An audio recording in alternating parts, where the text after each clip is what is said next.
Right, good morning, welcome back. Day 2 after Dyno Day. Yesterday down with JB Services was pretty hectic, pretty full on. The video was already 16 minutes long, but we still didn't really get a chance to explain some of the things we wanted to talk about. And I'd like to go over some of those things today, because if you're looking to do this sort of thing yourself, it does make sense. Everything I spoke to John about made sense, and I cannot be more evangelical about getting a custom map done for your bike. It has totally transformed the Rocket, made it a completely different bike, and I'm astonished riding it now that so much potential was being lost just for the fact it wasn't mapped correctly. Anyway, before we do that, before we get involved in interpreting the actual results, here's one more look at the final power pull, which is the climax of any Dyno day.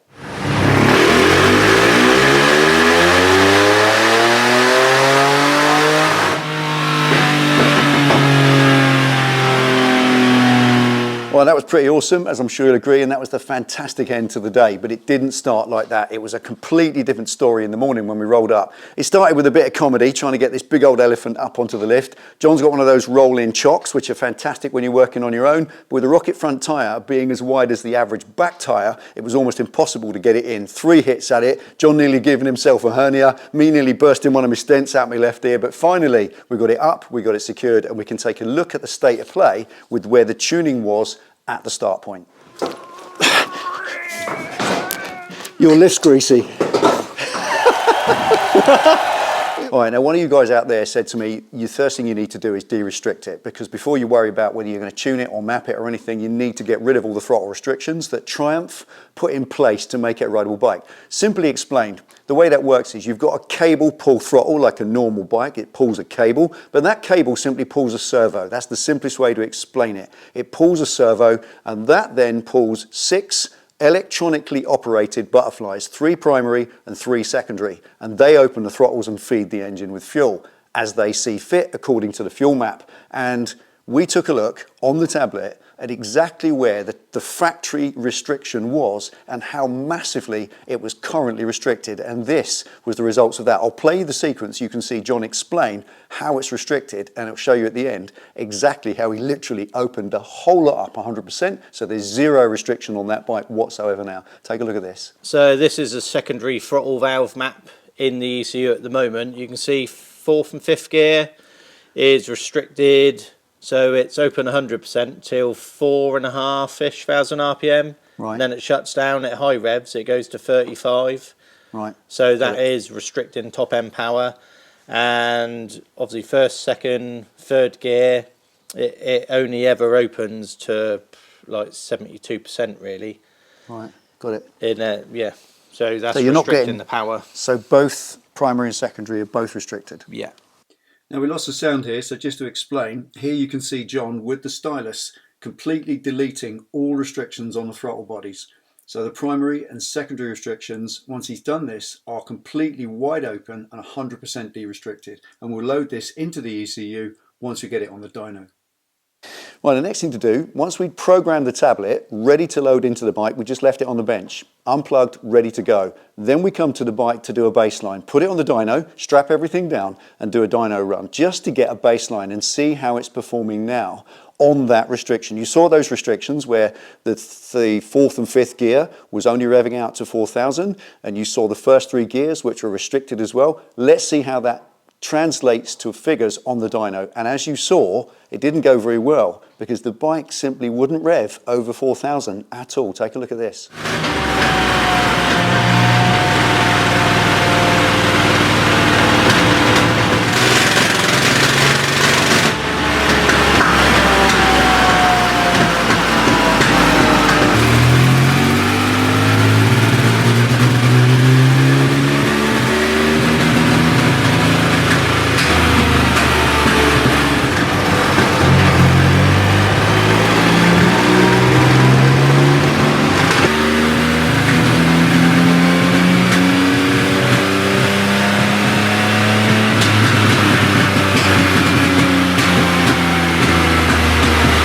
Now, it was a long old day. We started at 10 o'clock in the morning, and it wasn't until the afternoon that we actually got it on the dyno for the first time. And in the morning, we did the things that a lot of you guys were saying. We took the injectors out, made sure they were nice and clean. We changed the plugs. We checked the fuel screen in the tank, make sure everything was as clean as it can be, because you're not going to waste your time putting on a dyno unless you know all that's right first. So that was all good. Once we were on the dyno, we knew it wouldn't rev over 4,000, as you saw, and the reason for that was purely the restrictions. So the first thing to do next was load in all that de-restriction that John made on the tablet. Get all that loaded in, so all 6 butterflies on the throttles open up 100%. There's no restriction on that at all now. It's 100% wide open, and at the same time, as John suggested, take that baffle out. Ridiculous. The original exhaust on this is 2 great big enormous pipes, and although they're quiet, they do breathe quite freely because they're very big. And this exhaust, it had a little tiny 1-inch baffle, and although that keeps it reasonably quiet, that restricts a 2.3 litre engine quite a lot. So he said we just need to get rid of that. So we took the baffle out, opened up the throttles, so the whole thing's breathing nice and freely. We've got a K&N air filter as well. Then it was time to put it back on the dyno and start getting the first run and see if we can start getting it to pull cleanly. And this is how that went.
Now, if that was a bit boring, I apologise, but what you just watched there was John literally creating the custom map. That graph down the side, top to bottom, that's 250 rev increments as the engine revs up, and across the top, each one of those stages, each one of those lines is a 10% more throttle opening. So the first one starts at 10% throttle, he puts it in, puts the fuel ratio correct, and then nails it, and that pulls all the way up to the red line from 10%. He then does it from 20% throttle, then from 30 and 40 and 50, all the way up to 100%. So wherever the rider might be, at whatever percentage of throttle opening the rider is, it's gonna pull cleanly all the way up to the red line from that point. And that is exactly how you create a custom fuel map. So every part of the throttle maps and fuels perfectly all the way up to the red line with no lean spots whatsoever. And that means that the dyno line, the graph when you print it off, is a dead straight line, or as close as it can be, all the way up to the red line where it peaks off. And after all that work, that mapping section of the day was 2 hours. Once we'd done that, this was the final result, a full, clean power run all the way through to the red line. Once again, watch this.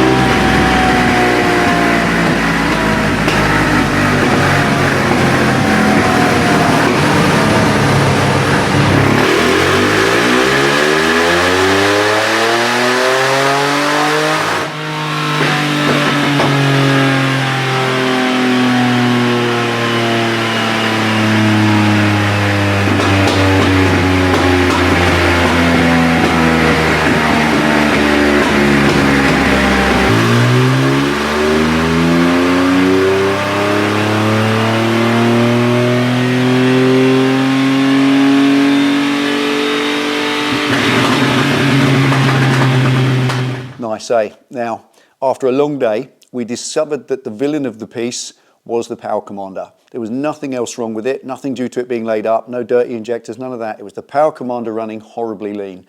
And that, coupled with the fact that the throttles were restricted horribly from the factory, the whole bike just wasn't revving past 4,000. But we did get a very small power reading very early on. And just to read that, that was 23 brake horsepower at 20% of throttle. That's all it was making.